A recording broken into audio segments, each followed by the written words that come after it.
I'm Amanda Litman, and this is Battleground, a podcast from the Recount.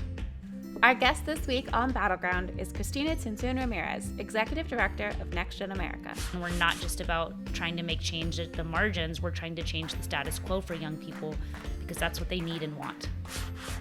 Cristina Tzintzún Ramirez, Executive Director of NextGen America. Welcome to Battleground. Thanks so much. I'm glad to be here. Let's start by giving us a little bit of the TLDR on what NextGen is and what you do. Yeah, so NextGen America is the nation's largest youth voter mobilization organization. Last election alone, we helped mobilize 1 in 9 young voters to the polls. And I think people can think about NextGen as a laboratory of innovation about how to reach and move young people by the millions, which is, of course, now the largest and most diverse generation in American history. So there's a lot of power, a lot of potential, and we want to make sure that young people are able to exercise that power at the voting booth. How did you get involved? So I've spent the last 20 years doing progressive political organizing and work in Texas, and I feel like if you can make change in Texas, you can kind of make it anywhere. I was recruited to run for Senate against John Cornyn, our lesser known but much more powerful senator than Ted Cruz. I was trying to figure out what I was going to do after that Senate run. I'd run as a progressive and was asked to apply for NextGen. And when I learned more about what they did and the scale of what they did, it was just like a perfect fit of everything I love, which is political power building, doing it from a progressive lens, and using the power and hope and imagination of young people to do that. So I am admittedly a bit of a NextGen fangirl. I think the work the organization does has been game-changing. It's really innovative. It's really critical for Democrats to win elections. It has been primarily funded by Tom Steyer, who is generally supposed to be a pretty good dude, and it's like presidential run. I'm wondering how his sort of primary focus and now the effort to expand it has affected the organization's priorities. I mean, I've been here for the last few months, and what I found that's great about Tom and his leadership and support is that he really just handed over the keys to young people to decide how the organization should be shaped, which campaigns it would invest in. The programming of what we do and how we do it is decided by young people. And that's incredibly powerful. And, you know, when Tom stepped up and funded and believed in young people, people told him he was crazy, that it was a waste of money to spend money on young people because they were never going to vote. They weren't worth turning out. And you know, 2020 had the largest youth voter turnout in American history, and we've been at it since 2013. And at every critical juncture, we've been trying to expand and build. Like, Tom helped set the foundation for the organization and its funding. We are an explicitly progressive organization that calls out for the ultra-rich to be taxed to the portion that they should be. We are an organization that calls out that the infrastructure plan is not big enough to tackle climate change. We are an organization that in our policies and for our staff, you can see that there is a strong strain of going the extra mile to make sure that we treat our staff with the same benefits that many other people and like the more executive class get, you know, great vacation, great maternity leave, making sure that our staff is treated really well is critical for us as well as part of our values and mission. NextGen was originally founded with a climate focus. Can you talk about the transition from climate to youth and why we got there? Yeah, so that was the other reason of trying to engage around young people. NextGen was originally focused on just mobilizing broadly the electorate around climate change. And, you know, at NextGen, part of what we see, it took an entire movement. It never is one organization or one individual that is the game changer by themselves. I think that's kind of a myth in how we see change happen. But NextGen has been chipping away for years trying to make elected leaders care about climate change. But in that process, it was very clear that young people were always the folks that said climate change is one of their top issues. You know, if you look at the patterns in voting of young people, there's a lot of similarities with older people as far as what they say they care about. They always care top issue about the economy and jobs, education. But where young people differ is in their top 4 issues, you will also see racial justice and you will see climate change, because we really are looking down at what our future will look like in the face of a climate catastrophe. We at NextGen see that we face kind of 3 crises simultaneously, that we face a climate catastrophe, a democracy in decline, and just grotesque income inequality. And that's why, for the first time in American history, young people believe that they will be worse off than their parents, and it's true. And we believe that part of the way that you change that is by electing people and building a government that truly represents ordinary Americans, and that NextGen, we're not just about trying to make change at the margins, we're trying to change the status quo for young people because that's what they need and want. Can you talk about the ideological breakup of the 18 to 35-year-old? And in particular, I think your distinction between people with kids versus not, and people with college degrees versus not, within 18 to 35, it's sort of assumed progressive. But I think when you start to break it down within those models, that gets a little bit more complicated. Can you lay that out a little? Yeah, I mean, so we had the highest youth voter turnout last election. The vast majority voted for Biden, around 60% voted for Biden. But it really breaks down also based on race, and then college, no college are kind of the big distinguishers.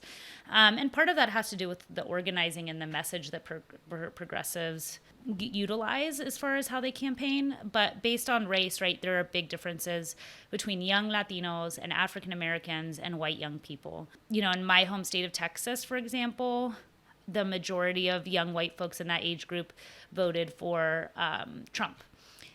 Overwhelmingly, young brown and black folks voted for Biden by 73% and up, voting for Biden. And so for us, it's really critical to, one, know our audience, know their issues.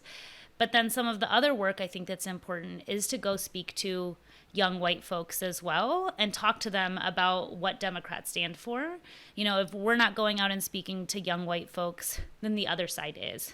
And so I think that's also where NextGen is unique, as we really are trying to figure out what is the best message, who are the best messengers to reach young people. And young people are unique and different than older voters, not only in their issues, but they're unique and different in that it's not enough to say that the Republican Party is worse than the Democratic Party. Young people, while they are overwhelmingly progressive, they care deeply about the issues, and they're not just blind cheerleaders for the Democratic Party either. And so we spent a lot of time this last election just talking to young voters about who Biden was, about where he stood on the issues, about the difference it could make in their lives. And we saw a huge jump in the control group that we tested go from negative approval ratings to positive approval ratings. And that's at NextGen, we've learned it's really critical to talk to young people about their power, about the change they can make, and not just that one party is worse or better than the other. Republicans could make the choice to actually address young people's needs. Instead, they're just trying to rig all the rules in their favor.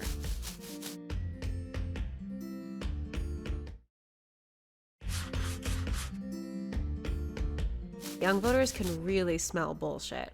And this is one of the things that I think has led some Democratic politicians astray here is, they aren't able to make an authentic sounding case to them. For a lot of them, we haven't tried, and we haven't given them something to vote for. And I think it becomes a real chicken and the egg problem. Can you explain that chicken and the egg sort of ecosystem? Yeah, I mean, I think that's a really good point. It's very cyclical. So at NextGen, we target and speak to young people that probably no campaign or party would go talk to, because they have that theory like, oh, they don't turn out. It's that cyclical problem of, well, they don't turn out, so we don't want to spend money on them because we need to spend money on these other populations. But young people will say, well, no campaign came and talked to me. I don't actually know who's running or what they stand for. And so round and round we go. And that's where NextGen tries to intersect and disrupt that, is to say, no, young people will vote. They do care. You have to speak to them about what they care about. And then just do the simple thing you would do with any other voter, which is invest time and energy connecting with them. And I think that we've proven in 2020, we had the highest youth voter turnout. It was really critical for Biden's win. And then the question becomes, 22 is around the corner.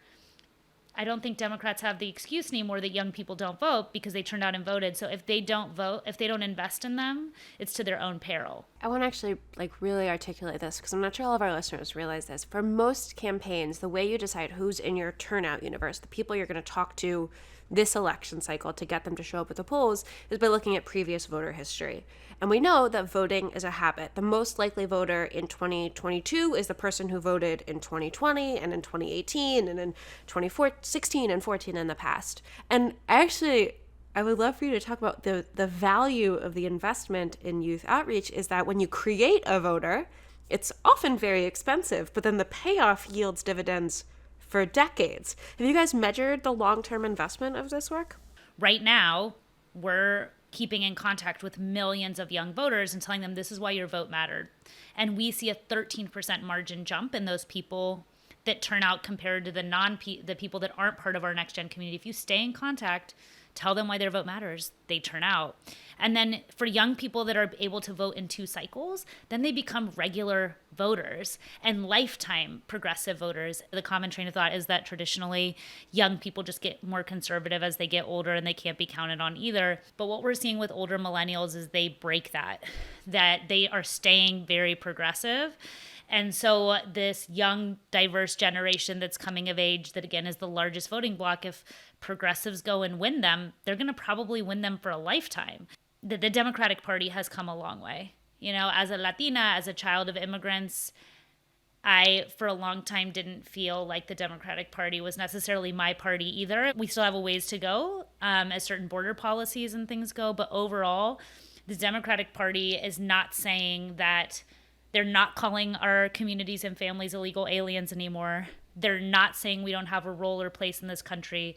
And there is a broad recognition that we have built a system that has been willing to accept undocumented labor, but not their full humanity, and that that's wrong and it's un-American, and that most people don't want that system, and that it also hurts American-born workers.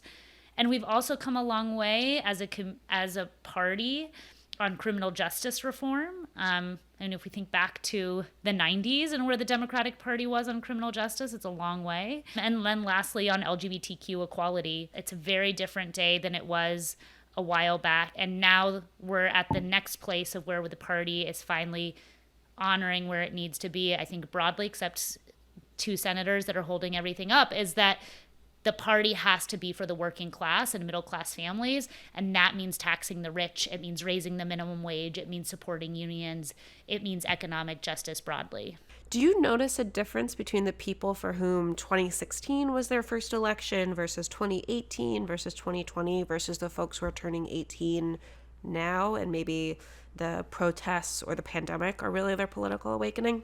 Yeah, we've definitely seen, especially young people influenced by the Black Lives Matter movement, that racial justice has surged to the top of their issues, right? In top 3, top 4, depending on what you're looking at, and that was previously not the case. What we also saw from 2016 to 2020, I think that there is a shift amongst progressives about understanding the importance of electoral change. It doesn't mean that Democrats are perfect, but young people see that Republicans are offering them nothing to address their pain and what they're worried about for their future, and that Democrats, they can push and mold. I think there's 2 ways you drive electoral change. There's what I would call the power of institution and the power of inspiration. So the power of institution is, you know, if we talk to this many voters this many times, we can roughly estimate that this percentage will come out to vote. And that is a critical power. It's quantifiable, it's measurable, and we need that kind of power. But then there's the power of inspiration, which is the power of storytelling, of a clear villain, a clear hero, and people need to be able to associate themselves with those heroes. And I think that as Congress in particularly has welcomed a new class of diverse women of color, AOC, Ayanna Pressley, Rashida Tlaib, and many others that are out championing and look like the future of our country, young people feel inspired to believe in the political process because they are there. At this particular moment, watching Democrats negotiate with themselves, do you just feel yourself like having a little bit of a rage blackout? I mean, I do. It makes me crazy, especially when we know how many young people were inspired in 2020 to show up specifically so that Congress could deliver. How do you feel about this? Manchin represents one of the poorest states in the entire country. In the components that he wants to take out, before we talk about climate, just like the economic components that he wants to take out to totally gut a social safety net, which would be transformative, particularly for poor and working poor folks, AKA the majority of his state's population, it just shows you that at the end of the day, if he is unwilling to fund universal child care, universal pre-K, just shoring up core components that working families need of social programs, then it just shows that he's not even working in the best interest of the people of his state. So he's just working for the ultra wealthy and big corporations that don't want to be taxed or pay for anything, and leech off of the rest of us. So I think on that end is just totally infuriating. And I feel like the people of West Virginia should be outraged.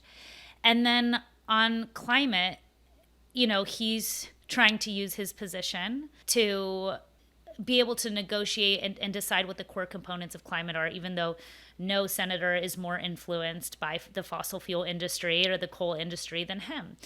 And I wish they thought more about legacy than power, because power ends. Legacy lives on forever.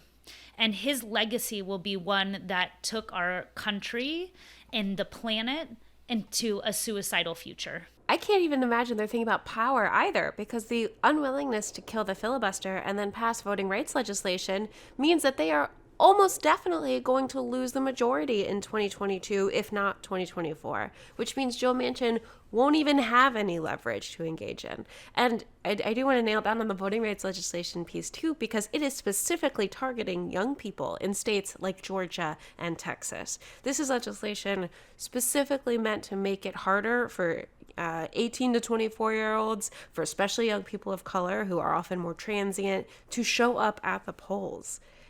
They're not thinking about power or legacy. It's infuriating. Yeah, I feel like they think about power for themselves. I don't think they care about governing power. They care about power and centering of their own voice in the news cycle. Yeah.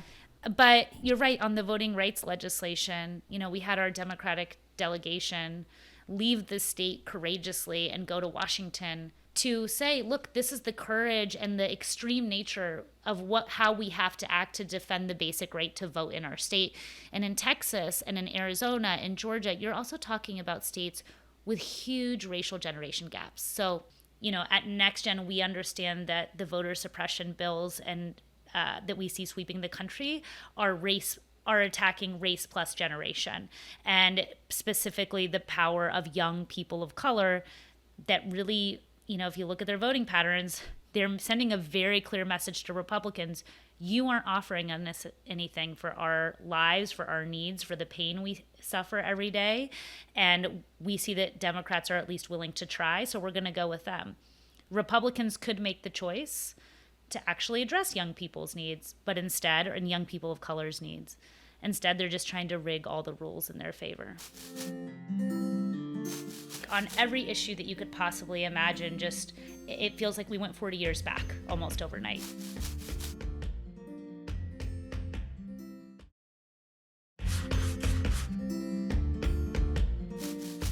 Let's talk more about young people of color. One of the big topics of conversation around Latinos within the electoral context is that Trump is winning Latinos, Republicans are winning Latinos.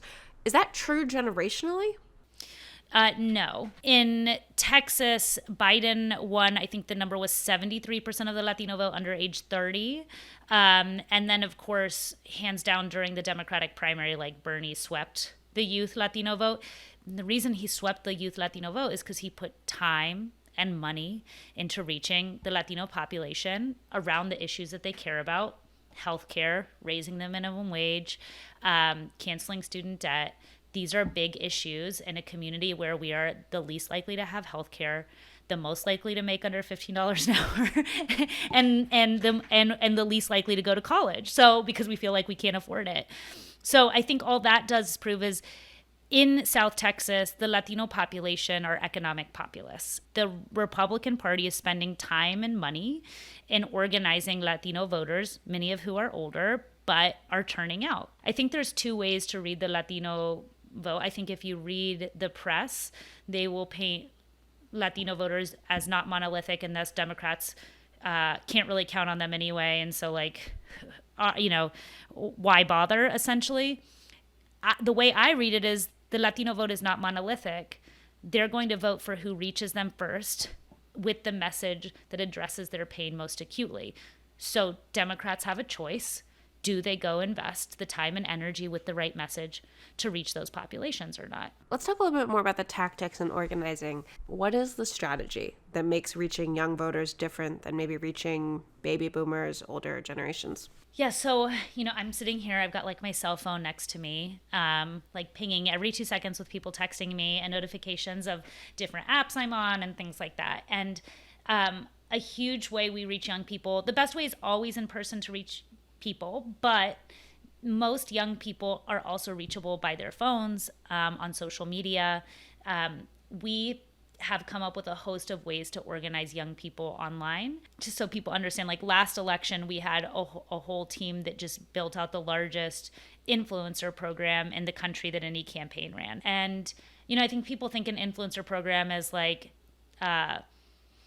Selena Gomez, and she does have reach, but actually the best influencers are people in local communities that have 20 to 40,000 followers that people know and follow and feel like a personal connection with and live in those communities. And so we built out a program of close to, it was like ended up being like 1,800 social media micro influencers, and asked them to share with their followers about the election and the power of their vote, and do that in their own authentic voice. We didn't give them scripts and say, you have to say this. And the level of engagement was so high. So we had broader reach than Fox News, and the level of engagement for campaigns wanting to do paid advertisement cost 3.5 times less than paid advertisement for the engagement we got.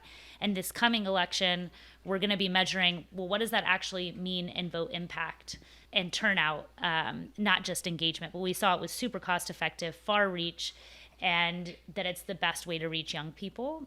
And then the other thing that we did is we had people organizing on Twitch. We had volunteers organizing in Animal Farm and talking to other people while they were playing games online about the election and if they were voting, if they had the information. All of those ways are the ways that we reach young people, in addition to texting them and talking them through traditional digital ads. But having a team of 25,000 volunteers and a team of influencers that can authentically deliver their own message to other young people, it's just organizing what we would do in person, but online. What would the country look like politically, legislatively? What would it look like if young people turned out at the rates you hope they would? I think Texas is a really good example of what minority rule looks like, of just how extreme and divisive it is, and what it would look like for the rest of the country. Not only have we had all these voter suppression bills, the most recent abortion ban, it just like on every issue that you could possibly imagine, just it feels like we went 40 years back almost overnight on many, many issues. And at the same time, we are the third youngest state in the country. Only Utah and Alaska are younger. 1 in 3 eligible voters is under the age of 30 in our state.